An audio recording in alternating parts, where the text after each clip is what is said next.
Hello everyone, welcome back to our channel. So today we are going to read the NCERT of one of the most best chapter of NEET UG 2025 जो कि आपके लिए बहुत ज़्यादा beneficial है. That is your evolution chapter.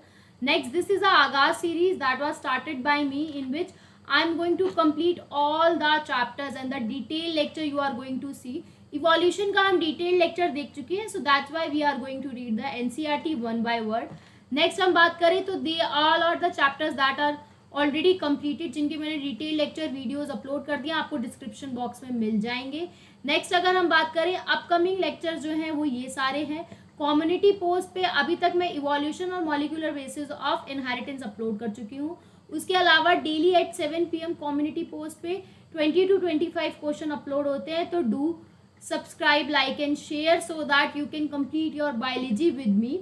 Next, जो भी chemistry और फिजिक्स की स्ट्रैटेजी थी 160 डेज और 120 डेज की, प्लीज़ गो थ्रू इट. मैंने बकायदा हर चैप्टर को कंप्लीट किया है मैक्सिमम डेज में, तो आप वहाँ से अपना जो है स्ट्रैटेजी बना सकते हैं और एक शेड्यूल बकायदा मेंशन किया हुआ है, तो please go through that. Next अगर हम बात करें फटाफट से एनसीईआरटी जो है आज का जो वर्ड बाय वर्ड स्टार्ट करते हैं. So today we are going to complete the NCERT of evolution chapter. So let's begin.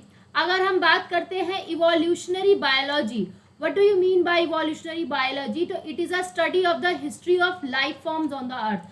जब हम अर्थ पे हिस्ट्री पढ़ते हैं, अर्थ पे जब हिस्ट्री पढ़ी जाती है किसी भी लाइफ फॉर्म की, तो उसे हम इवोल्यूशनरी बायोलॉजी कहते हैं. To understand the changes in a flora and fauna, whatever the changes occur in flora and fauna. Flora मतलब प्लांट्स और एनिमल्स में जो भी चेंजेस होते हैं over a million of years on the earth, ठीक है, उसी को इवोल्यूशन कहते हैं. क्या कहते हैं? मिलियन ऑफ ईयर्स ऑफ, मतलब मिलियन ऑफ ईयर से जो चेंजेस होते जा रहे हैं, किसमें? अर्थ में. किसमें? प्लांट्स और एनिमल्स में. किसमें? फ्लोरा और फोना में. उसी को हम इवोल्यूशन कहते हैं. नेक्स्ट हम चलते हैं नेक्स्ट पैराग्राफ में, और इसमें कुछ इंपॉर्टेंट नहीं है. So what do you mean bye origin of life? जब भी हम स्टार्स देखते हैं तो उसका मतलब क्या है? So when we are looking the stars at the night sky, that means we are looking into the back time. इसका मतलब जब रात को आप स्टार देखेंगे, इसका मतलब आप पास देख रहे हैं, ठीक है. लाइट ईयर्स को कौन मेजर करता है? That they are measure by stellar distance. Stellar distance है वो है जो मेजर करता है लाइट को, लाइट ईयर्स को. What do you mean by light year? एक ईयर में कितनी लाइट ट्रेवल हुई, इसे लाइट ईयर कहते हैं. जब कभी भी हम कोई भी ऑब्जेक्ट देख रहे हैं, उस ऑब्जेक्ट से लाइट निकल रही है, ठीक है, तो वो जो लाइट है वो कितने साल पहले निकली होगी? दैट इज, वो निकली होगी मिलियन ऑफ ईयर्स बैक. मतलब इतने साल पहले निकली होगी. और उसने कितने किलोमीटर कवर करे हैं? वो उसने कवर करे हैं ट्रिलियंस ऑफ किलोमीटर, तब जाके वो हमारी आंखों में पहुंच रही है. इसका मतलब जो भी आज हम ऑब्जेक्ट देख रहे हैं, that means we are seeing the past, we are peeping into the past, because वो कब शुरू हुआ था? वो लाइट एमिट होना कब शुरू हुई? Million of year back. और कितना डिस्टेंस कवर करके आई है जब हमारी आंखों में पड़ रही है? That they are cover by trillions of kilometre. Next हम बात करते हैं जो ओरिजिन ऑफ लाइफ है. जब लाइफ का ओरिजिन हुआ, so that was considered as a unique event. बहुत अच्छा एक यूनिक इवेंट था in the history of universe. मतलब जब यूनिवर्स की हिस्ट्री पढ़ी जा रही थी, उसमें जब लाइफ की अर्थ बनी, जब हिस्ट्री ऑफ यूनिवर्स पढ़ी जा रही थी और जब हमने देखा कि वो लाइफ का ओरिजिन कैसे हुआ, तो that was one of the most unique event, ठीक है. अब इतना तो आपको पता है कि यूनिवर्स जो है वो आपकी क्या है? बहुत वास्ट है.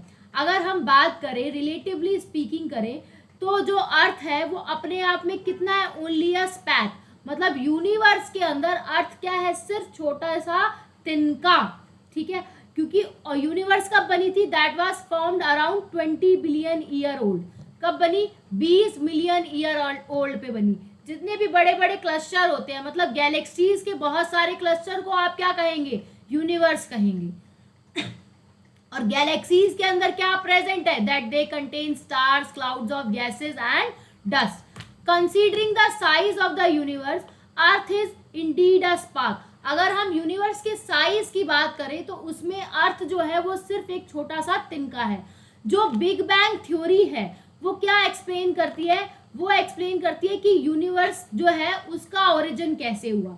तो यूनिवर्स के ओरिजिन की हम बात करें तो एक सिंगल सा बड़ा सा धमाका हुआ, यूनिवर्स क्या हो गई, एक्सपैंड हो गई, टेम्परेचर था वो नीचे आ गया, हाइड्रोजन और हीलियम थोड़े टाइम पीरियड बाद बन गए, जितनी भी गैसेस थी वो ग्रेविटेशन की वजह से सारी क्या हो गई, कंडेंस्ड हो गई, और उन्होंने क्या बना ली, गैलेक्सीज बना दी, जो कि आपको प्रेजेंट डे यूनिवर्स में देखने को मिलती है।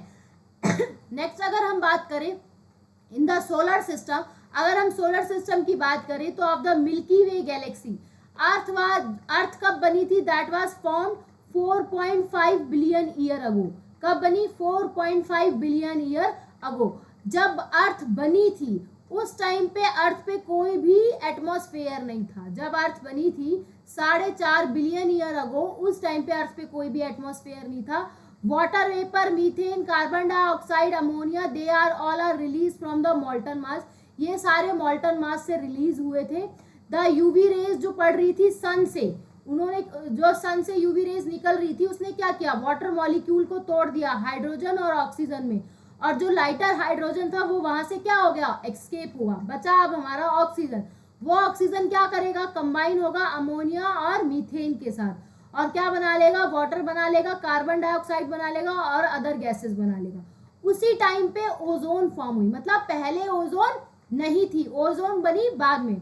अब जैसे जैसे ठंडी होती गई, एज इट कूल, जैसे जैसे ठंडा होता गया, वैसे वैसे जो वाटर वेपर बने थे वो रेन की फॉर्म में नीचे गिरने लगे और धरती पर बड़े बड़े गड्ढों को फिल करने लगे। जब वो बड़े बड़े गड्ढे फिल होने लगे तो हमने उन्हें क्या कह दिया, that they form a ocean. और जो पहली लाइफ अपीयर हुई थी, that was appear 500 million year after the formation of earth. मतलब अर्थ बन जाने के बाद, अर्थ बनी थी 4.5 बिलियन ईयर अगो, अर्थ बन जाने के बाद 500 मिलियन ईयर के बाद उसके ऊपर लाइफ देखने को मिली थी। तो हम कह सकते हैं जो लाइफ है that was form 4 billion year ago. Is it clear, is it clear? Next, did life come from the outer space, क्या जो लाइफ है वो दूसरे स्पेस से आई है? तो कुछ साइंटिस्ट का ऐसा मानना था कि जो लाइफ है वो दूसरे स्पेस से आई है। तो अर्ली ग्रीक थिंकर्स, उन्होंने सोचा कि जो यूनिट ऑफ लाइफ है दैट इज कॉल्ड स्पोर, मतलब लाइफ की यूनिट को क्या कह दिया, स्पोर कह दिया। और ये जो स्पोर है वो अलग अलग प्लैनेट से आ रहे हैं, जैसे एलियन वगैरह, ठीक है, इंक्लूडिंग अर्थ। नेक्स्ट, ये जो पैनस्पर्मिया था, मतलब ये जो थ्योरी थी पैनस्पर्मिया वाली कि जो स्पोर्स होते हैं वो अलग प्लैनेट से आते हैं, तो ये जो पैनस्पर्मिया की थ्योरी थी that was a favourite idea for some astronomers. तो ये बहुत सारे एस्ट्रोनॉमर्स को अच्छा लगा था। For a long period of time it was believe that life is come out from the decaying और rotting matter like straw, mud etcetera. कुछ टाइम बाद ये हमें लगा कि जो लाइफ है वो सड़े हुए डिकेइंग और रोटिंग मैटर से देखने को मिल रही है, और ऐसी थ्योरी को कहा that it was a spontaneous generation. पहली पढ़ी पैनस्पर्मिया, दूसरी पढ़ी स्पॉन्टेनियस जनरेशन। नेक्स्ट, जो लुईस पास्चर थे उन्होंने क्या किया, उन्होंने एक एक्सपेरिमेंट किया और बोला कि जो लाइफ है वो आती है प्री एग्जिस्टिंग लाइफ से, मतलब लाइफ जो है that is come from the pre existing life.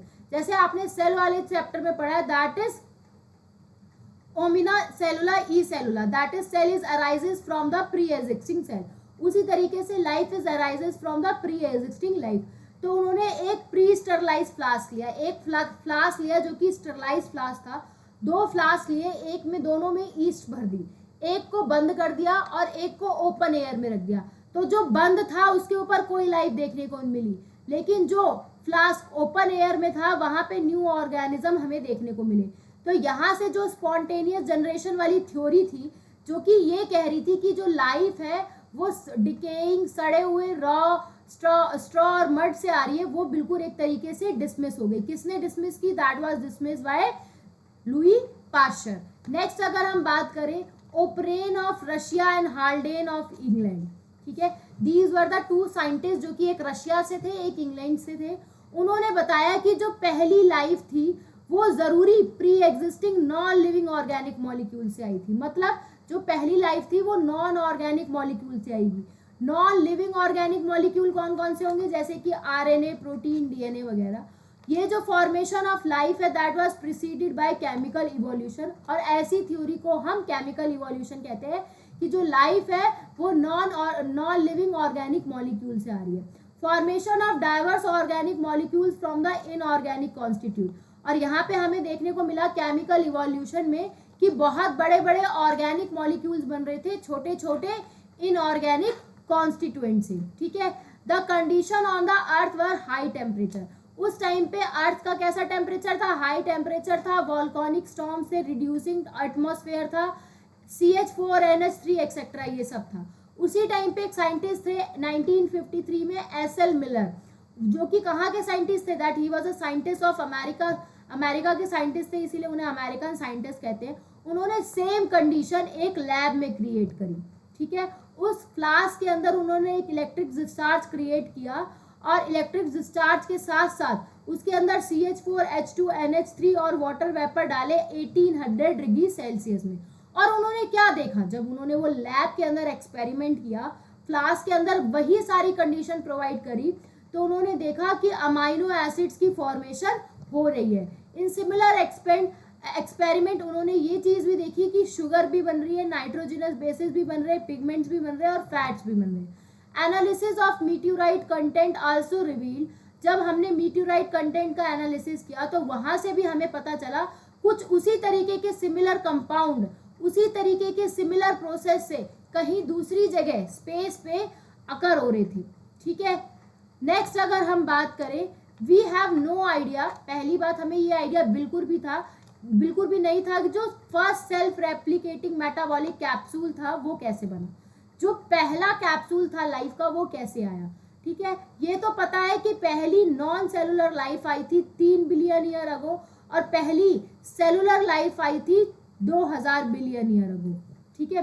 एक है बिलियन में दिया, एक है मिलियन में दिया, बिल्कुल ध्यान से दिखना है। अगर नॉन सेलुलर की बात करें तो वो 3 बिलियन ईयर अगो लिखा है, जिसे 3000 मिलियन ईयर अगो भी लिखा जा सकता है। उसी तरीके से ये है 2 बिलियन ईयर अगो सेलुलर लाइफ, और इसे 2000 मिलियन ईयर अगो से भी लिखा जाता है। Is it clear? नेक्स्ट अगर हम बात करें, और उन्होंने बताई कि जो सेलुलर लाइफ आई थी वो सिंगल सेल आई थी, मतलब यूनिसेलुलर पहले बने थे, और सारे के सारे जितनी भी लाइफ फॉर्म आई थी वो सारी कैसी थी, that they are all water environment only. This version of biogenesis की जो पहली लाइफ है, life arises slowly through the evolutionary forces from a non living molecule accepted by majority, however once formed, how the first life cellular life could have been evolved into complex diversity of today is the fascinating story that will be discussed below, ठीक है। तो अभी तक ये वाली theory बहुत अच्छी है कि जो पहली सेलुलर लाइफ आई थी जिससे कॉम्प्लेक्स डाइवर्सिटी बनी है आज की टाइम की, वो that was a very fascinating story. So this is a NCERT diagram जिसमें ये चारों गैसेस आपको याद रखनी है, मीथेन, अमोनिया, वाटर और हाइड्रोजन। यहाँ से वाटर इन हो रहा है, यहाँ से आउट हो रहा है, लिक्विड वाटर ट्रैप हो रहा है यहाँ पे। ये एक्सपेरिमेंट था that was created by 1953 S L Miller who was a American scientist. Next हम बात करते हैं इवोल्यूशन ऑफ लाइफ फॉर्म की। तो कन्वेंशनली अगर हम बात करें तो रिलीजियस लिटरेचर जो है वो एक अपनी थ्योरी बताता है स्पेशल क्रिएशन की, और उसके एक 3 कैनोटेशन है। पहला, जो भी स्पीशीज आज जैसी आपको दिख रही है वो वैसी ही क्रिएटेड हुई थी, मतलब हम जैसे पहले थे वो आज भी हम वैसे ही। नेक्स्ट, डाइवर्सिटी उस टाइम भी क्रिएट हुई थी, उस टाइम भी सेम थी और आज भी सेम है, फ्यूचर में भी सेम रहेगी। मतलब जितने इंडिविजुअल डाइवर्सिटी पहले थी उतनी आज है, उतनी फ्यूचर में होगी। और बताया कि अर्थ जो है वो सिर्फ 4000 साल पुरानी है, ठीक है। All these ideas were strongly challenge during the 19th century. इन सारे आइडियाज को स्ट्रांगली चैलेंज किया गया 19th सेंचुरी में, बेस्ड ऑन द ऑब्जर्वेशन। इन सारी ऑब्जर्वेशन देखने के बाद जब एक सी वॉयज कर रहे थे इन अ सेल शिप जिसका नाम है HMS beagle around the world, तो जो चार्ल्स डार्विन करके एक साइंटिस्ट थे उन्होंने बताया जो अभी की लाइफ फॉर्म है, मतलब जो अभी एग्जिस्ट कर रही है लाइफ फॉर्म, वो कहीं ना कहीं सिमिलैरिटी शेयर कर रही है। जो अभी की लाइफ फॉर्म है they are sharing a similarity to varying degree, not among only themself. मतलब ऐसा नहीं है कि जो अभी की लाइफ फॉर्म है वो आपस में ही सिमिलैरिटी शेयर कर रही है। चार्ल्स डार्विन ने क्या बताया, उन्होंने ये नहीं बताया कि जो अभी लाइफ फॉर्म प्रेजेंट है वो आपस में ही सिमिलैरिटी शेयर कर रही है। उन्होंने बताया वो उनके साथ भी सिमिलैरिटी शेयर कर रही है जो million of year ago exist करती थी। मतलब जो आज आपको लाइफ फॉर्म देखने को मिल रही है वो आपस में तो सिमिलैरिटी शेयर कर ही रही हैं, साथ के साथ जो पहले प्रेजेंट हो चुके हैं, existed million of year ago, उनके साथ भी सिमिलैरिटी शेयर कर रही हैं। Many such life forms do not exist anymore, ऐसी लाइफ फॉर्म जो अभी एग्जिस्ट भी नहीं कर रही हैं उनके साथ भी सिमिलैरिटी शेयर कर रही हैं। There had been existence of a different life form in the year ago, just by giving the new life is arises from the different period of the history of a earth। उन्होंने बताया it was a gradual evolution of a life form. कोई भी population जो है has built in variation in characteristics. Those characteristics क्या है कि जो सर्वाइव कर जाए नेचुरल कंडीशन में, जैसे कि क्लाइमेट, फूड, फिजिकल फैक्टर में सर्वाइव कर जाए, अपने आप में आउट ब्रीडिंग करे और सर्वाइव करे ऐसी नेचुरल कंडीशन में। अदर वर्ड में उन्होंने कहा कि जो इंडिविजुअल की फिटनेस है और पॉपुलेशन की फिटनेस है वो बहुत जरूरी है। यहाँ पे दे आर टॉकिंग अबाउट कौन सी फिटनेस की बात कर रहे थे Darwin? They are talking about reproductive fitness. ठीक है, जो ज्यादा एनवायरमेंट में फिट होगा वो ज्यादा बच्चे पैदा करेगा, बाकी नहीं करेंगे। ठीक है, देयरफॉर वही ज्यादा सरवाइव करेगा और उसी को नेचर ज्यादा सेलेक्ट करेगा। इसी को नेचुरल सिलेक्शन कहते हैं। और ये सारी जो थ्योरी है ये इम्प्लाई की गई पूरे इवोल्यूशन के मैकेनिज्म में। उसी टाइम पे दूसरे साइंटिस्ट थे अल्फ्रेड वेलेस, जो कि एक नेचुरलिस्ट थे, जिन्होंने काम किया था मलय आर्कीपेलागो पे। ठीक है, वो भी इसी कंक्लूजन पे आए थे सेम टाइम पे। मतलब दो साइंटिस्ट थे, चार्ल्स डार्विन और अल्फ्रेड वेलेस, दोनों ने एक ही कंक्लूजन दिया था। एक ने काम किया था during a sea voyage in a sea shell ship, that is HMS Beagle, और एक जो कि थे नेचुरलिस्ट जिन्होंने काम किया था मलय आर्कीपेलागो में।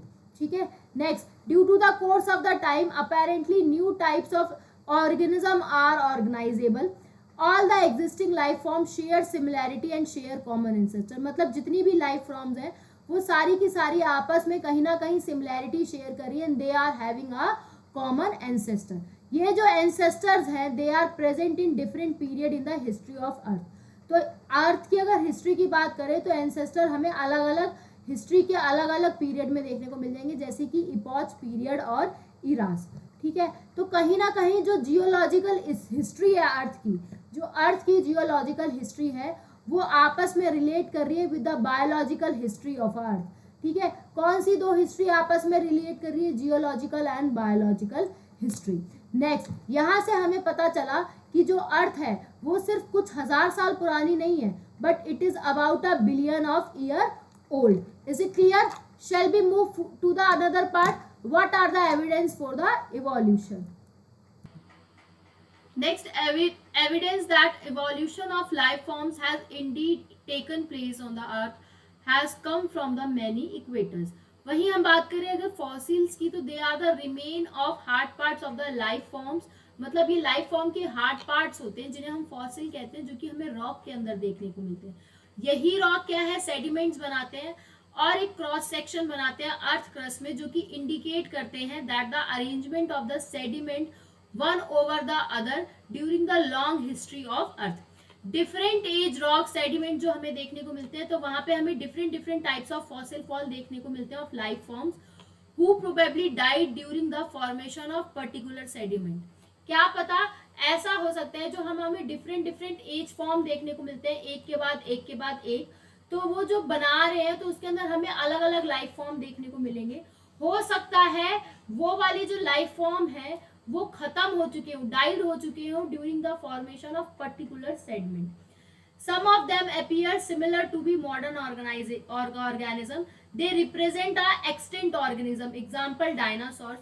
A study of fossils in sediment layers. जब हम fossils की study करते हैं in different sediment layer, so वो indicate करता है geological period in which they exist. तो वो indicate करता है कि वो कौन से period में exist कर रहे हैं। Suppose इस तरीके के हम सेडिमेंट्स बना रहे हैं तो दे आर इंडिकेटिंग कि वो इसी लाइफ पीरियड में प्रेजेंट है। नेक्स्ट, अगर हम बात करें, the study show that life varied over a period of time. Certain life forms are restricted to certain geological time span. New forms of life have arisen different times in the history of earth. ठीक है, next हम बात करते हैं all this called paleontological evidences, मतलब जो भी हमें एविडेंसेस फॉसिल में देखने को मिलते हैं, सेडिमेंट लेयर में देखने को मिलता है in the form of fossil, उन्हें हम पेंटोलॉजिकल एविडेंस कहते हैं और स्टडी ऑफ फॉसिल को पेंटोलॉजी कहते हैं। नेक्स्ट मूव करते हैं, comparatively anatomy and morphology show similarity and differences among organism of today those they are existed year ago. Such similarities can be interpreted to understand whether common ancestors were shared or not. For example, whales, bat, cheetah and humans, all mammals share similarity in the pattern of bones of forelimbs. Suppose अगर हम बात करते हैं whale की, bat की, cheetah की और humans की, so they are having a same pattern of bone in a forelimbs. ठीक है, although the forelimbs perform different function, हो सकता है कि वो forelimb जो है वो अलग अलग फंक्शन परफॉर्म कर लिए, लेकिन उनका क्या स्ट्रक्चर सेम है, that they are anatomically similar structure, मतलब अंदर से सेम है, हो सकता है फंक्शन डिफरेंट हो। सपोज कौन सी एनाटॉमी की बात करें, they are talking about humerus, radius, ulna, carpal, metacarpal और phalanges in the forelimbs and the same structure develop along with the different direction due to adaptation of different need. ऐसे evolution को हम divergent evolution कहते हैं और ऐसे structure को homologous structure कहते हैं। ठीक है, होमोलोगस स्ट्रक्चर वो स्ट्रक्चर्स होते हैं that they are similar in structure and different in function. ऐसे स्ट्रक्चर जो सिमिलर होंगे स्ट्रक्चर में लेकिन उनका फंक्शन अलग अलग होगा and they show diverse evolution. Homology जो होता है they indicate common ancestry. Other examples of vertebrates are heart और फोरब्रेन। उसी तरीके से प्लांट में अगर हम बात करें तो tendrils of bougainvillea and thorns of bougainvillea and tendrils of coconut जो होता है वो भी that represent a homology, because दोनों का काम होता है प्रोटेक्शन और support. Homology is based on divergent evolution, where as analogy जो है इसका अपोजिट है, मतलब एनालॉगी में डिफरेंट स्ट्रक्चर होगा, सेम फंक्शन होगा। जैसे कि wings of butterfly and birds, butterfly के विंग्स की बात करें और बर्ड्स के विंग की बात करें तो दे लुक अलाइक। ये जो है दोनों के दोनों कैसे हैं, they are not anatomically similar structure, लेकिन दोनों का काम क्या है, एक ही फंक्शन है। मतलब अगर बर्ड और बटरफ्लाई के विंग्स की बात करें तो दोनों उड़ती हैं, ये इनका फंक्शन हो गया, बट इनका स्ट्रक्चर सेम नहीं है। सो ऐसे एनालॉगस स्ट्रक्चर को क्या, they are the result of convergent evolution and different structures evolving the same function. जब अलग अलग स्ट्रक्चर सेम फंक्शन इवॉल्व करते हैं और having a similarity. Other example of analogy are the eye of octopus and the mammal and the flippers of penguins and the dolphin. One can say that similar habitat that result in a selection of a similar adapted feature in a different group of organism but today towards the same function.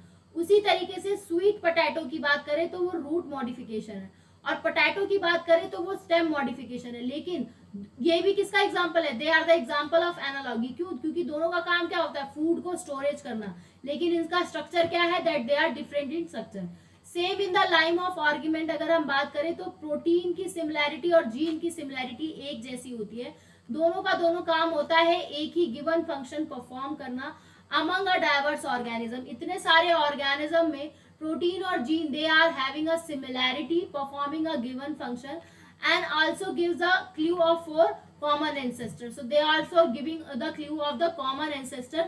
These biochemical similarities point to the same shared ancestry as a structural similarities among diverse organism. Next अगर हम बात करें, man has a breed selected plant and animals for agriculture, horticulture, sport or security.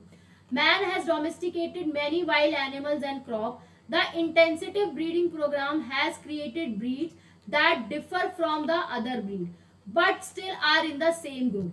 It is argued that if within 100 of years man could create a new breed, could not nature have the same over a million of years? Next we are going to talk about that is natural selection.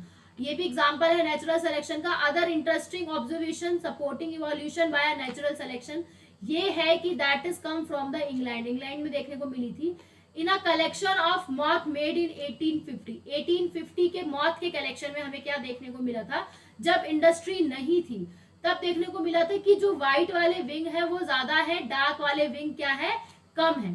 ठीक है। लेकिन in the collection carried out by the same area, जब उसी area में हमने दोबारा से collection किया, कब, इंडस्ट्री आ जाने के बाद, कब, 1920 में एक किया, 1850 में एक किया, 1920 में।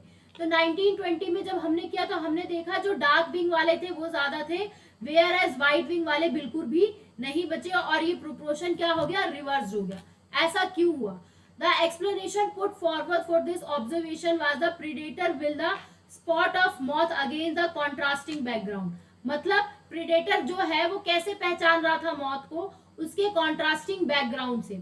सपोज अगर इंडस्ट्री नहीं है तो व्हाइट जो है वो नहीं दिखेगा, डार्क वाला दिखेगा। जब इंडस्ट्री आ गया तो सारे सूट और नॉर्मल स्मॉग वगैरह की वजह से, पूरी इंडस्ट्री की वजह से वो ब्लैक अपीयरेंस हो गया, जिसकी वजह से जो डार्क वाले थे वो बच गए और व्हाइट वाले पकड़े गए। During the post industrialisation period, industry आ जाने के बाद जो ट्री ट्रंक थी वो डार्क हो गई इंडस्ट्रियल के स्मोक और सूट की वजह से। अंडर दिस कंडीशन जो व्हाइट विंग मॉथ है वो सरवाइव नहीं कर पाए ड्यू टू प्रीडेटर की वजह से, और डार्क विंग मॉथ वाले जो है वो सरवाइव कर गए। लेकिन जब इंडस्ट्री नहीं थी तो उस टाइम पे थिक ग्रोथ थी किसकी, लाइकन की। लाइकन ने कवर कर रखा था ट्री को, जिसकी वजह से व्हाइट विंग वाले नहीं दिखते थे और डार्क विंग वाले जो है प्रीडेटर यहाँ को पकड़ जाते थे। डू यू नो जो लाइकन है they are use as a industrial pollution indicator. Yes, lichen is use as a industrial pollution indicator. जो लाइकन होते हैं वो पॉल्यूटेड एरिया में आपको नहीं देखने को मिलेंगे। सो ये जो लाइकन होते हैं they are not grow in a polluted areas. Moth that are able to camouflage themselves, moth जो है वो अपने आप को कॉम्बोफ्लेज कर लेते हैं, मतलब अपने बैकग्राउंड के कलर से कॉम्बोफ्लेज कर लेते हैं, हाइड हो जाते हैं बैकग्राउंड में और सर्वाइव करते हैं। ये जो अंडरस्टैंडिंग है supported by the fact that in the area where the industrialisation did not occur, मतलब जहाँ पे इंडस्ट्रियलाइजेशन नहीं है जैसे कि रूरल एरियाज में, तो वहां पे जो मेलेनिक मॉथ है, मतलब जो डार्क वाले मॉथ है वो आपको कम देखने को मिलेंगे। This shows in a mix population those can better adapt, मतलब जो ज्यादा एडेप्ट कर पा रहा है वो ज्यादा सर्वाइव करेगा, उसकी ज्यादा पॉपुलेशन साइज होगी। नेक्स्ट अगर हम बात करें, similarly excess use of herbicide and pesticide से only are resultant in a selection of resultant resistant varieties in a very much lesser time scale। तो हमें क्या देखने को मिला, हर्बिसाइड और पेस्टिसाइड यूज करने से वही वेराइटीज जिंदा रह पाई जिन्होंने अपने आप को रेजिस्टेंट कर लिया हर्बिसाइड और पेस्टिसाइड के। This is a true for microbes against which employ antibiotics और drug against the eukaryotic organism in a cell. तो ये उस जगह पे अप्लाई होता है अगर माइक्रोब जो है, मतलब अगर माइक्रोब से हमें कोई डिजीज हुई है और उसके अगेंस्ट हम एंटीबायोटिक ले रहे हैं और उस माइक्रोब ने अपने आप को उसके रेजिस्टेंट कर लिया है, तो वो माइक्रोब जो है वो इजीली ग्रो कर जाएगा, ठीक है, और वो जो दवाई का असर है वो नहीं होगा। तो ये जो भी रेजिस्टेंट ऑर्गेनिज्म या सेल है they are appearing in a time scale of month और ईयर और नॉट इन अ सेंचुरी। ठीक है, ये जो रेजिस्टेंट ऑर्गेनिज्म सेल है ये आपको सिर्फ मंथ और साल में देखने को नहीं मिलेगा, that is not and not in a centuries. ठीक है, These are the examples of the evolution by a anthropogenic action।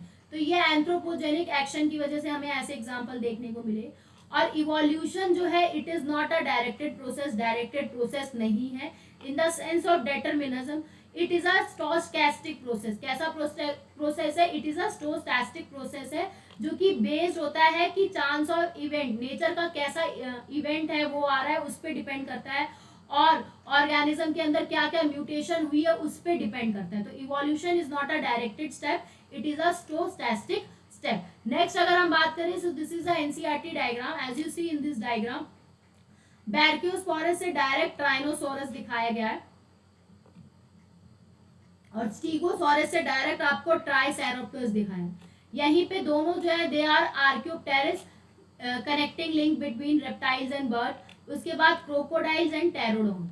Next अगर हम बात करें, so these both are the example of homology. ये प्लांट के एग्जांपल्स हैं, ये एनिमल्स के हैं। दिस इज अ बोगनविलिया जिसमें आपको थॉर्न्स देखने को मिलते हैं, कुकुरबिटर में आपको टेंड्रिल्स देखने को मिलते हैं। नेक्स्ट हम we are going to study about what is adaptive radiation. तो जब डार्विन साहब घूम रहे थे गैलोपैगो आइलैंड, उन्होंने देखा एक अच्छी सी डाइवर्सिटी ऑफ क्रिएचर देखा था और उनका सबसे बड़ा इंटरेस्ट था, एक उन्होंने स्मॉल ब्लैक बर्ड देखी थी जिसका नाम उन्होंने कह दिया था डार्विन फिंचेस। उन्होंने देखा कि वो जो फिंचेस है वो वैरायटी ऑफ फिंचेस देखने को मिली सेम आइलैंड के अंदर। ठीक है, वो कैसे हुआ?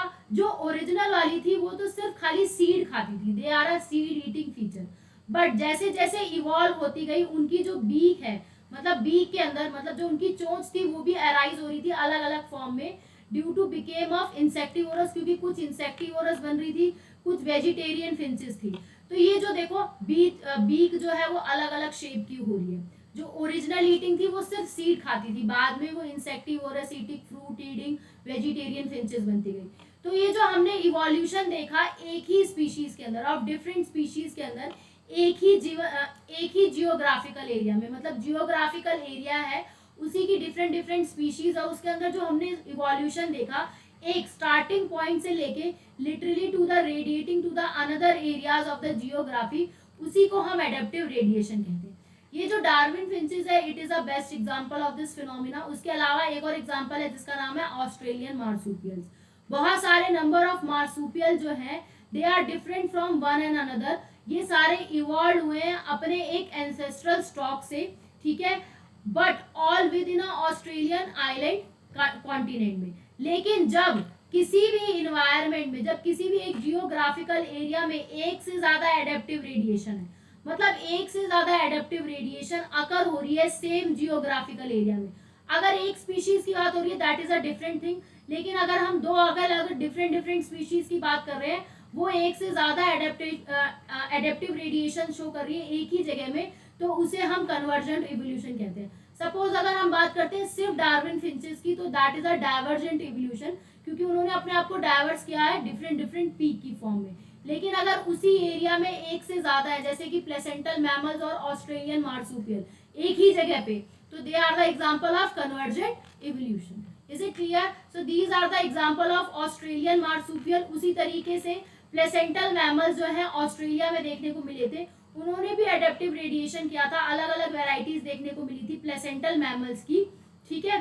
तो ये प्लेसेंटल मैमल्स और प्लेसेंटल वॉल्फ और Tasmanian wolf marsupial, so these are the example of convergent evolution. अगर एक स्पीशीज की बात कर रहे हैं तो that is a divergent evolution, दो स्पीशीज जो है उनकी बात कर रहे हैं तो that is a convergent evolution. So these are the example. इस पे भी बहुत सारे क्वेश्चन आते हैं, ये इंपॉर्टेंट है, एंटियर नंबर्ड, लैमर स्पॉट कॉसिस, और उसके बाद ये है बॉबकॉट और टैस्मेनियन tiger cot.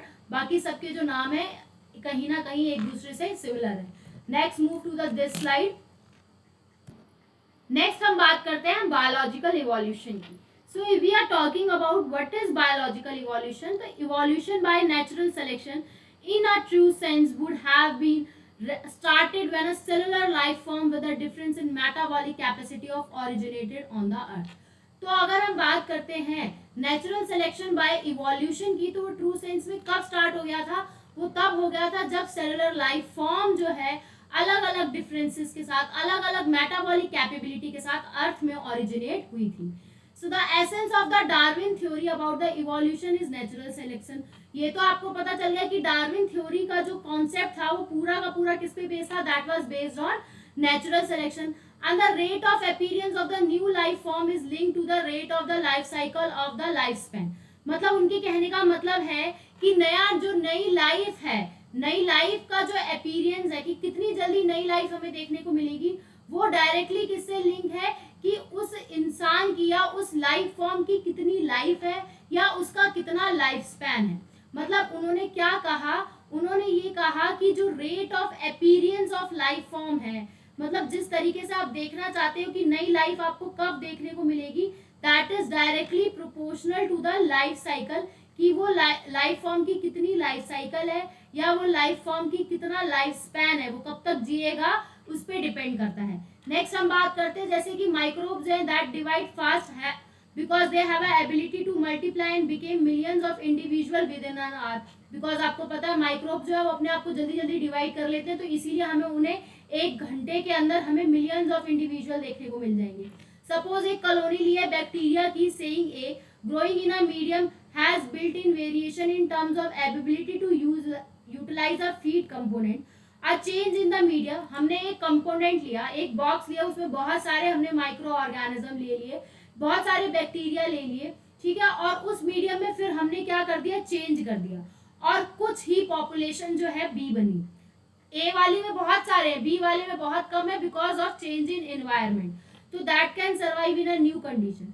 This is due to the course of the time the variation population outgrow and the other appears as a new species.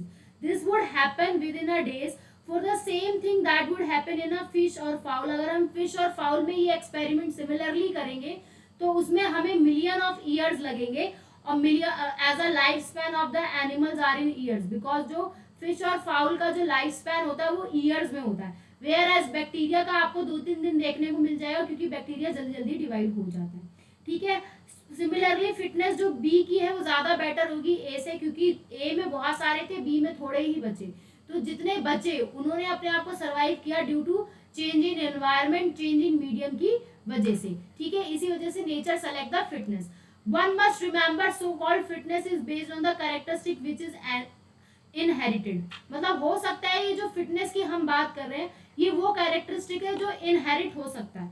ठीक है. There must be genetic basis for getting selected or evolve. Another way of saying the same thing is that some organism जो होते हैं वो अपने आप को adapt करा लेते हैं survive करने में in a hostile environment. ठीक है. और adaptive ability is inherited. It is also a genetic basis. So finally है क्या? Fitness is the end result of the ability to adapt and selected by the nature. हो सकता है कि अगर हम जेनेटिक बेसिस की बात करें तो हो सकता है कि जो फिटनेस है वो इनहेरिटेड हो गई, मतलब जो फिटनेस है वो आपकी जर्म सेल में प्रेजेंट हो तो वो एक के बाद आपको एक प्रोजेनी में देखने को मिलेगी. वेयर एज अगर फिटनेस जो है वो सोमैटिक सेल में है तो वो आपको एक के बाद एक देखने को नहीं मिलेगी. हालांकि फिटनेस ही जो है that is a and result, जहाँ पे आपको ये देखने को मिलेगा दैट इज अ एबिलिटी कि कैसे वो अडेप्ट कर पा रहा है और सेलेक्टेड हो पा रहा है with the help of nature. Next हम बात करते हैं ब्रांचिंग, डिसेंट और नेचुरल सिलेक्शन की. So these are the two key concept of the Darwinian theory of evolution. Even before Darwin, अगर हम डार्विन से पहले की बात करें तो एक फ्रेंच के नेचुरलिस्ट थे जिनका नाम था लैमार्क. उन्होंने कहा था जो लाइफ फॉर्म का इवोल्यूशन है वो इसलिए हो रहा है क्योंकि जिस हिसाब से हम ऑर्गन यूज कर रहे हैं और नहीं कर रहे हैं, मतलब लाइफ फॉर्म में इवोल्यूशन हमें देखने को मिल रहा है that is due to the driven by a use and disuse of organ. जितना ज्यादा ऑर्गन यूज कर रहे हैं तो उसकी वजह से हमें इवोल्यूशन देखने को मिल रहा है. उन्होंने एग्जाम्पल लिया जिराफ का. उन्होंने कहा कि जो जिराफ है वो अटेम्प्ट कर रहा है कि वो फॉरेज लीफ ले सके बड़े बड़े ट्रीज से. ठीक है. जिसकी वजह से उसे अपनी गर्दन ऊंची करनी पड़ रही है. ठीक है. और ये कैरेक्टर जो एक्वायर्ड कैरेक्टर है गर्दन ऊंची करने का वो एक जनरेशन से दूसरी जनरेशन में देखने को मिल रहा है. ठीक है. उसी तरीके से बाद में हमें देखने को मिला over a long period of time की जिराफ की जो थी लॉन्ग नेक हो गई, लेकिन इस बात पे किसी ने जो है बिलीव नहीं किया. नेक्स्ट अगर हम बात करें is a evolution is a process और the result of a process. क्या इवोल्यूशन जो है वो एक प्रोसेस है या प्रोसेस का रिजल्ट है इवोल्यूशन? तो the world we see inanimate और एनिमेट ऑब्जेक्ट, जिस हम वर्ल्ड में देख रहे हैं हमें लिविंग और नॉन लिविंग ऑब्जेक्ट दोनों तरीके के देखने को मिल रहे हैं. So they all are having their success story of evolution. When we describe the story of this world we describe the evolution as a process. और जब हम इस वर्ल्ड की स्टोरी को डिस्क्राइब करते हैं तो हम इवोल्यूशन को एक प्रोसेस की तरह डिस्क्राइब करते हैं. On the other hand when we describe the story of life on earth, और जब हम लाइफ की स्टोरी को बताते हैं मतलब क्या है लाइफ कैसे इवॉल्व हुई उसकी जो स्टोरी की बात करते हैं अर्थ पे, तो हम वहां पर इवोल्यूशन को ट्रीट करते हैं it is a consequence of process. कि वो किसका इवोल्यूशन क्या है, it is a result of process जिसे हम नेचुरल सिलेक्शन कह रहे हैं. We are not still very clear whether to regard evolution and natural selection are the processes and the end result of the unknown process. हमें अभी तक ये clear नहीं हुआ कि इवोल्यूशन और नेचुरल सिलेक्शन ये दोनों प्रोसेस हैं या किसी अननोन प्रोसेस का रिजल्ट है.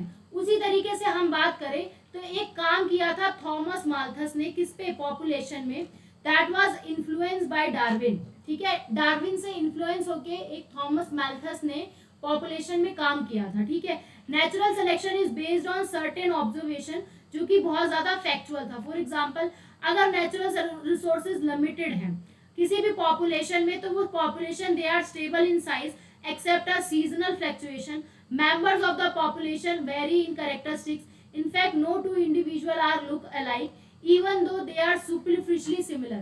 आपको ऊपर से देखने में सिमिलर दिख रहे हैं लेकिन कहीं ना कहीं वो अंदर से जो है एक जैसे नहीं होंगे. सिमिलरली बहुत सारे वेरिएशन जो है इनहेरिट हुए होंगे। उसी तरीके से अगर हम थ्योरेटिकली बात करें तो पॉपुलेशन का जो साइज है वो एक्सपोनेंशियली ग्रो होगा और एवरीबडी, हर कोई अपने आप को रिप्रोड्यूस करेगा मैक्सिमली जितना हो सकता है। अगर हम बात करते हैं in case of growing bacterial population, so जो पॉपुलेशन साइज है in really are limited, means there had been competition for resources. अगर रिसोर्सेज पॉपुलेशन जो साइज है वो लिमिटेड हो जाता है बिकॉज ऑफ रिसोर्सेज अगर लिमिटेड है, सिर्फ वही सरवाइव कर पाएंगे और grew at the other cost could not be flourish, वही सरवाइव करेंगे जो दूसरों को ग्रो नहीं करने देंगे। The nobility and brilliant insight of the Darwin was this: he asserted that variation which are inheritable and make resources utilization better for few, adapted to the habitat better, will enable those who are reproduce and leave more progeny। मतलब उन्होंने यही कहा कि ऐसा variation जो inherit हो रहा है, रिसोर्सेज को ज्यादा अच्छे से यूटिलाइज कर पा रहा है, वो ज्यादा रिप्रोड्यूस करेगा और ज्यादा प्रोजेनी रिलीज करेगा। Hence over a period of time, over many generation हमें देखने को मिला, survivor will leave a more progeny, जो ज्यादा जी पाएगा उसी की प्रोजेनी ज्यादा होगी, and there would be a change in population characteristics and hence new life forms appear to be arise। is it clear? next move, अब हम बात करते हैं what is a mechanism of evolution. अगर हम इवोल्यूशन के मैकेनिज्म की बात करें तो मेंडल ने बात की थी फैक्टर्स की, कि जो फैक्टर्स होते हैं they are inheritable influencing a phenotype. तो डार्विन ने इग्नोर कर दिया था और चुपचाप इस बात पे साइलेंस रहे थे। In the first decade of 20th century, Hugo de Vries करके एक साइंटिस्ट थे जिन्होंने काम किया था इवनिंग प्रिमरोज पे, और उन्होंने आइडिया दिया था अबाउट म्यूटेशन। तो म्यूटेशन का idea was given by Hugo de Vries. ठीक है, large differences arises suddenly in a population. उन्होंने देखा कि पॉपुलेशन के अंदर अचानक से बहुत सारे डिफरेंस देखने को मिले, तो उन्होंने बोला कि म्यूटेशन जो है that was a cause of evolution. ठीक है, and not the minor variation, मतलब सिर्फ वो माइनर वेरिएशन नहीं है, that was Darwin talk about. उन्होंने बोला कि जो म्यूटेशन है वो रैंडम हो सकती है और डायरेक्शनल लेस हो सकती है, वेयर एज डार्विन का कहना था कि जो वेरिएशन है वो छोटी छोटी होगी और डायरेक्शनल होगी। नेक्स्ट, इवोल्यूशन अगर हम बात करें डार्विन के हिसाब से तो that was gradual, whereas Hugo de Vries के हिसाब से बात करें तो म्यूटेशन जो है वो एक स्पीशिएशन कॉज करता है, जिसे हम सॉल्टेशन कहते हैं। सॉल्टेशन मतलब एक सिंगल स्टेप में ज्यादा बड़ी म्यूटेशन हो जाना। ठीक है, नेक्स्ट अगर हम बात करते हैं हार्डी वेइंग प्रिंसिपल की, तो हार्डी वेइंग प्रिंसिपल क्या था? किसी भी in a given population you can find the frequency of the occurrence of alleles of a gene और अ लोकस। तो ये जो फ्रीक्वेंसी है that is suppose to be fix और remain the same throughout the generation. मतलब उन्होंने कहा what ever the frequency जो भी हम पढ़ने चाह रहे हैं वो फिक्स्ड होनी चाहिए और सेम रहनी चाहिए एक जनरेशन के बाद दूसरी जनरेशन में। Hardy Weinberg principle says that allelic frequency किसी भी पॉपुलेशन में स्टेबल हो, कांस्टेंट हो एक जनरेशन से दूसरी जनरेशन। मतलब पॉपुलेशन की एलिलिक फ्रीक्वेंसी वही सेम हो, स्टेबल हो, कांस्टेंट हो एक जनरेशन से दूसरी जनरेशन में। टोटल जीन पूल मतलब जितने भी जीन्स प्रेजेंट हैं और उन जीन्स के जितने भी एलील्स हैं किसमें, पॉपुलेशन के अंदर, वो सारे के सारे कैसे होने चाहिए, कांस्टेंट होने चाहिए। इसी को हम जेनेटिक इक्विलिब्रियम कहते हैं। Sum total of allylic frequency को हम क्या कहते हैं, 1 कहते हैं। मतलब जितनी भी एलिलिक फ्रीक्वेंसी है उन सबका सम टोटल कितना निकलना चाहिए, 1 निकलना चाहिए। सो this is a diagram that is mention in NCERT. ये जो हो रहा है that is showing a directional, ये है स्टेबलाइजर और ये है डिसरप्टिव। सॉरी ये है stabiliser, this is a directional and this is a disruptive. Is it clear? Next अगर हम बात करें किसी भी फ्रीक्वेंसी को तो उन्होंने इस फॉर्म में बताया है that is p square plus q square plus 2pq is equal to 1। और उन्होंने कहा है इसके लिए उन्होंने बाइनोमियल नोमेनक्लेचर लिया है p plus q is equal to 1 का। ठीक है, अगर किसी भी जेनेटिक इक्विलिब्रियम में डिस्टर्बेंस आता है तो वो क्या होगा, that is change in the frequency of allele. मतलब एलील की फ्रीक्वेंसी क्या हुई है, चेंज हुई है in a population, that would be interpreted and result in a evolution. मतलब उन्होंने क्या कहा कि किसी भी पॉपुलेशन के अंदर चेंज आया, डिस्टर्बेंस हुई, तो वो कहीं ना कहीं किसका रिजल्ट होगी, that is result to be a evolution. So these are the 5 factor. ये वो 5 फैक्टर्स थे जो कि हार्डी वेइंग प्रिंसिपल को इफेक्ट कर रहे थे, और दीज आर द 5 फैक्टर जो कारण थे इवोल्यूशन का। पहला जीन माइग्रेशन कहो या जीन फ्लो कहो एक ही बात, genetic drift, mutation, genetic recombination और नेचुरल सिलेक्शन। अगर हम बात करते हैं जीन माइग्रेशन की, तो when migration of a section of population, जब एक पॉपुलेशन एक जगह से दूसरी जगह जाती है तो उसी को हम क्या कहते हैं, जीन माइग्रेशन कहते हैं। ठीक है, gene frequencies change in the original as well as in the new population. और अगर एक पॉपुलेशन एक जगह से दूसरी जगह जा रही है तो दोनों की फ्रीक्वेंसी चेंज होगी, इसकी भी, क्योंकि यहाँ से कम हुई यहाँ पर बढ़ गई। Next, new genes and alleles are added to the population. जब कोई भी नए जीन और नए नए एलील्स किसी भी न्यू पॉपुलेशन में ऐड किए जाते हैं और they are lost from the old population, और जो पुरानी पॉपुलेशन से लॉस्ट हो जाएंगे उसी को हम जीन फ्लो कहते हैं। और ये जब जीन फ्लो चलता रहता है, with this gene migration happens multiple time. Gene flow जब ज्यादा बार चलता है तो उसी को हम जीन माइग्रेशन कहते हैं। ठीक है, अगर किसी भी पॉपुलेशन के अंदर चेंज आ गया अगर बाय चांस, उसी को हम जेनेटिक ड्रिफ्ट कहते हैं। समटाइम्स, कई बार क्या होता है, एलिलिक फ्रीक्वेंसी में जो चेंज आता है, it is so different in the new sample population so that they became a different species and the original different population became a founder and its effect is known as founder effect. Next, अगर हम बात करें, microbial experiment shows that pre-existing adventitious mutation when selected will result in a observation of new phenotype. Over a generation this would result in a speciation. Natural selection जो है it is a process जहाँ पे heritable variation देखने को मिलता है। ठीक है, वो सर्वाइव करता है, एनेबल करता है टू रिप्रोड्यूस और leave a greater number of progeny.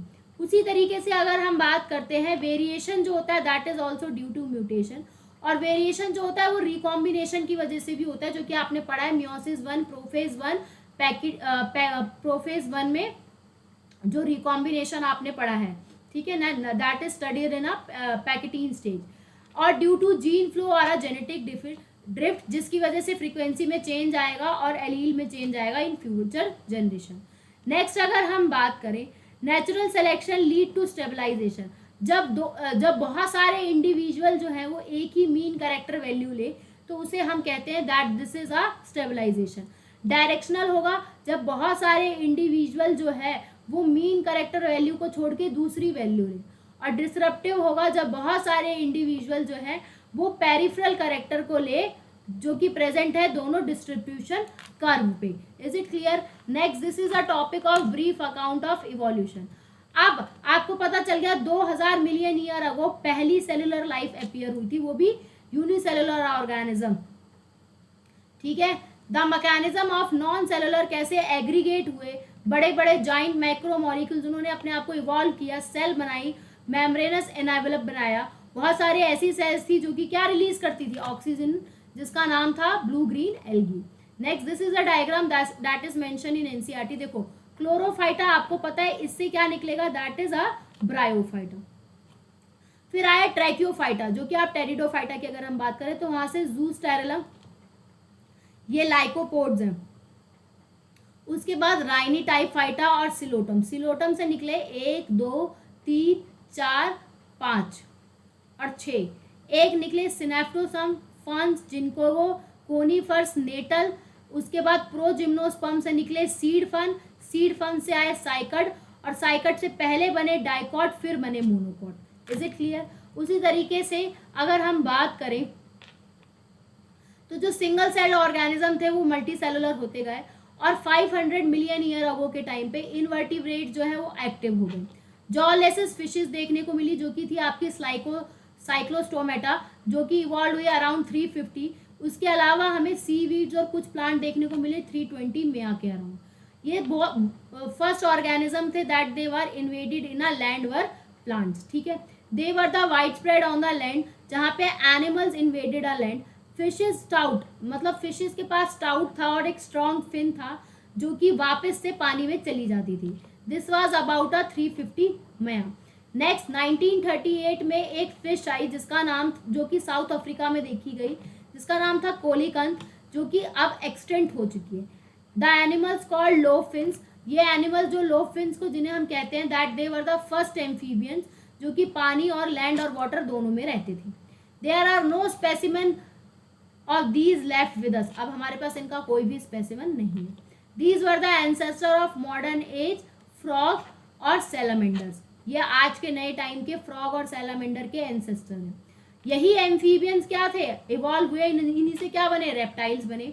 Reptiles जो थे they lack thick shelled egg, इनके पास थिक मतलब जो एग थी उसकी जो शेल थी वो थिक नहीं थी।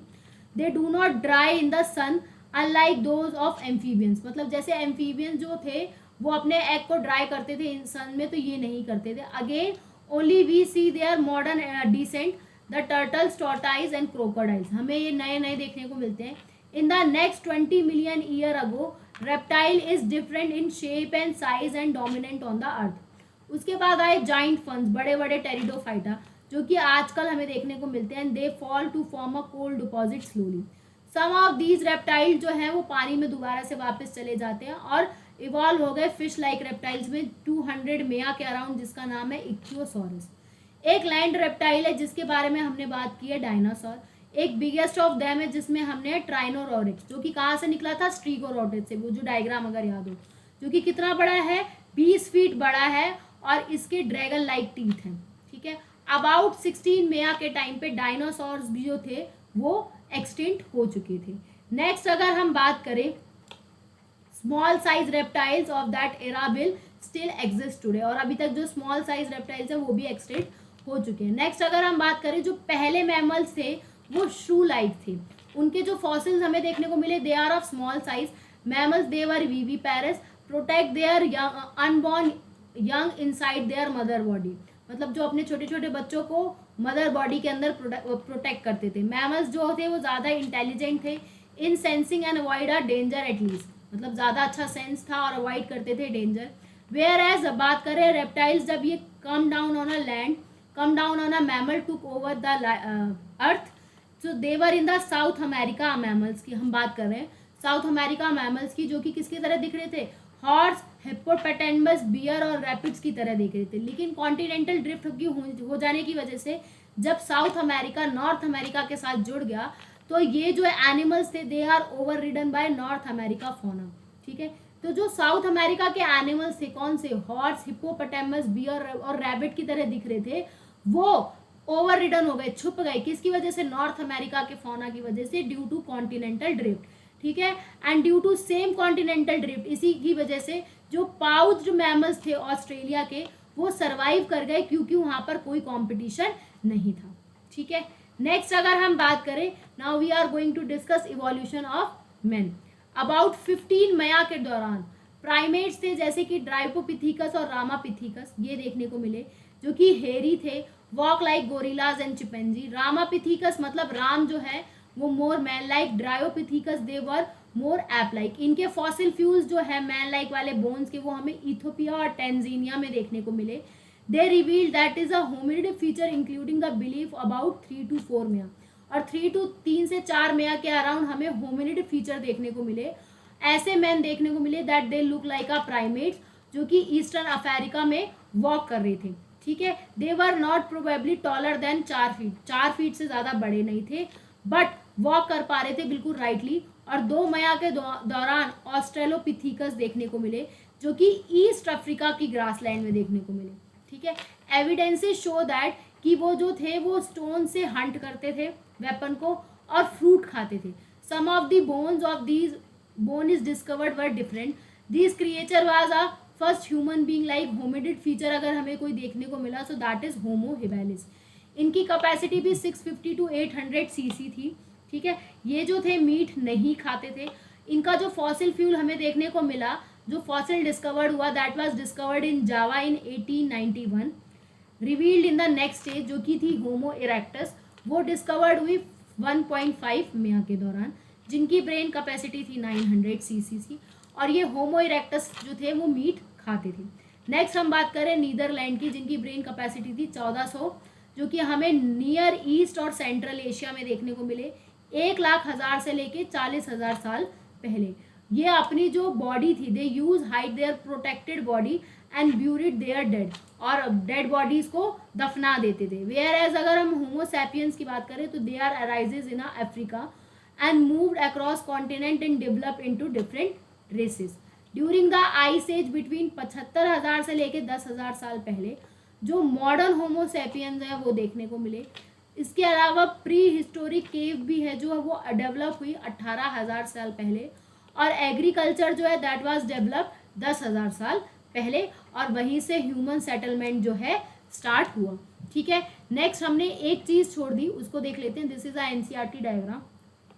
सो this is a early reptile जो कि है एक्सटिंक्ट हो चुका है। अगर आप ये देखिए, ये भी आपको पता होना चाहिए, कार्बोनिफेरस, पर्मियन, ट्रासिक, ज्यूरिसिक, क्रिस्टेशियस, टर्शरी और क्वाटरनरी। ठीक है, अब यहाँ से निकले दो, एक निकले सौरपसिड, एक निकले सिनाप्सिड। ये सौरपसिड से निकले पैल्कियोस्पोरस और एक निकले थैराप्सिड, और यही थैराप्सिड से निकले मैमल्स। उसी तरीके से बात करें हम सौरपसिड से, तो सौरपसिड से निकले लिजार्ड, टर्टल्स, और यहीं से निकले स्नेक्स, यहीं से निकले टॉर्टोराइज, और यही सौरपसिड से निकले ये थीकोडॉन्ट। थीकोडॉन्ट से निकले क्रोकोडाइल्स, और थीकोडॉन से निकले डायनासोर्स, और इन्हीं डायनासोर से निकले birds. Is it clear? This is clear to everyone? ठीक है, इन पे क्वेश्चन आ सकता है, पैल्कियोस्पोरस पे, थीकोडॉन्ट पे, थैराप्सिड पे और सौरपसिड पे। Is it clear? So this is all about the NCERT reading of evolution chapter. Thank you so much everyone. ठीक है, यहाँ पे ये इवोल्यूशन की जो रीडिंग है वो पूरी खत्म होती है। अगर आपका इसका डिटेल लेक्चर देखना है तो आपको डिस्क्रिप्शन बॉक्स में मिल जाएगा। मैंने फिजिक्स और केमिस्ट्री की डिटेल वीडियो बना दी है कि कैसे आपको 4 महीने में कंप्लीट करनी है फिजिक्स और केमिस्ट्री 160 डेज और 120 डेज में। आप जाके प्लीज़ उस सेशन को देखिए, आपको कहीं ना कहीं आइडिया लग जाएगा कि कितने चैप्टर को कितने दिन देने हैं, और मैंने बहुत अच्छे से दिन जो है डिवाइड किए हैं। Please go through it, and thank you so much all of you. See you in the next video.